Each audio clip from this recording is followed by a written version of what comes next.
Hey, y'all. Welcome back to the Spark Faith podcast. I am Dr. Chris Sargent, and we are talking mindset, and Mondays are going to be primarily mindset days.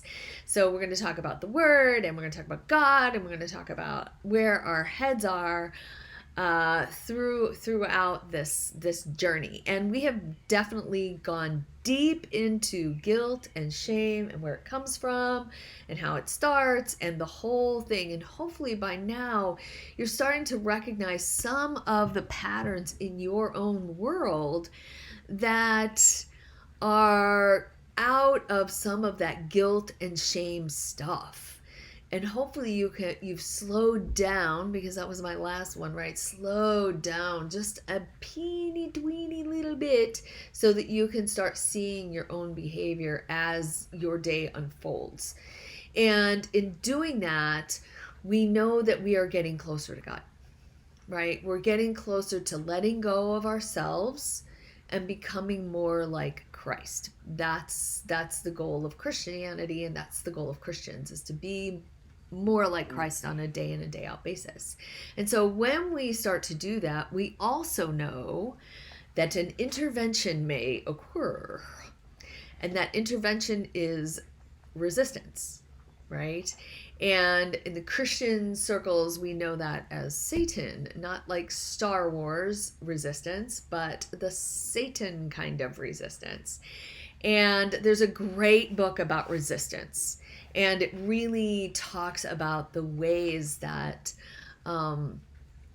that resistance can show up. And it's one of my favorite books, and it is The Art of War by Pressfield. And it's this tiny little book, but it is packed full of good stuff. So I'm going to talk to you just for a minute about resistance, and then we're going to I want to talk to you about how some of these behaviors can surface. But here's a couple things that you need to know about resistance. Resistance is internal, right? It is not out there. It is not peripheral. Resistance arises from within. It is the I don't want to, right? We know that voice in our head, that feeling, that thing that we have to push through, right?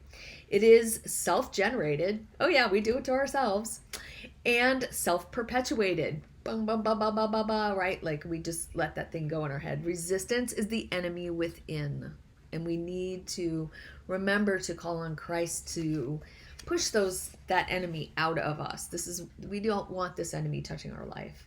So resistance will tell you anything, right? We'll get any of these thoughts to keep you from doing your work. And our work right now is to get our body healthy for God, right? Not for anything else, but just so that we can do his work. It will perjure, fabricate, falsify, seduce, bully, cajole. Resistance is protean. It will take any form that it needs to deceive you. It will reason with you like a lawyer. It will jam a 9mm to your head. Resistance has no conscience. It will pledge anything to get a deal, then double cross you as soon as your back is turned. And this is what we're going to talk about today, is this double crossing, right? You think you're hungry.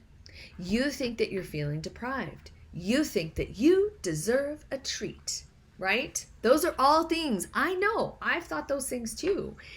So those are all resistance working in ways that we think are good for us, right? Well, if you're hungry, of course you should eat. Here's what you need to know about hunger. Do you actually know that you're hungry?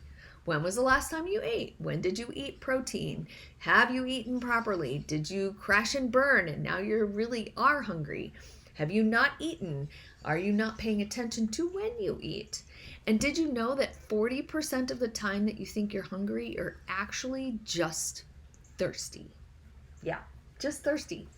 So let's try some water or some LaCroix or something that's not sugar sweetened, okay? Are you feeling deprived and I deserve a treat?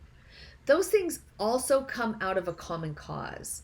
So is this a need to make a poor choice in reaction to something else that's going on? And that question, is there something else going on? is also going to take you into a better headspace of understanding some of that deeper stuff that we talked about in guilt and shame. And then, do you deserve a treat? Or do you deserve to live a longer, healthier life for God, for your family, for your children?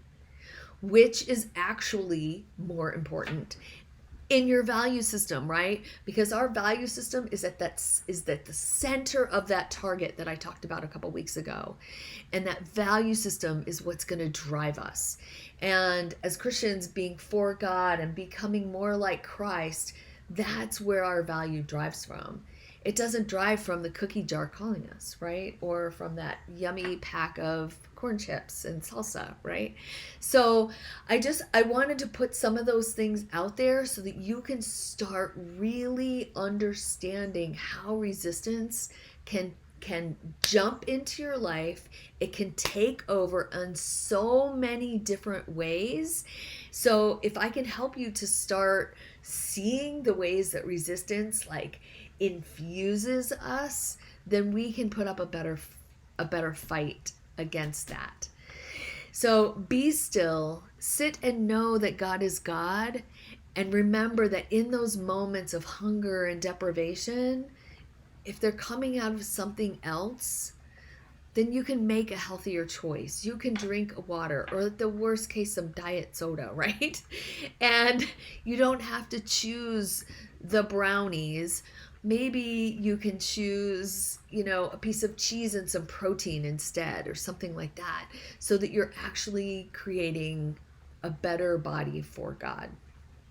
So Fridays are going to be food days. Wednesdays are going to be what's up on Wednesdays. I'm going to do a whole bunch of stuff on Wednesdays that will be fun. Mondays are going to stay in the motivation mindset space for my Christian community. And I love you. And thank you. Please support my podcast. Please support me on YouTube. Like, share, subscribe, leave comments, leave some reviews on Apple. That would be really, really helpful for me. I would really appreciate it. And it helps your friends know that I'm here. So thanks so much. Take care. Bye-bye.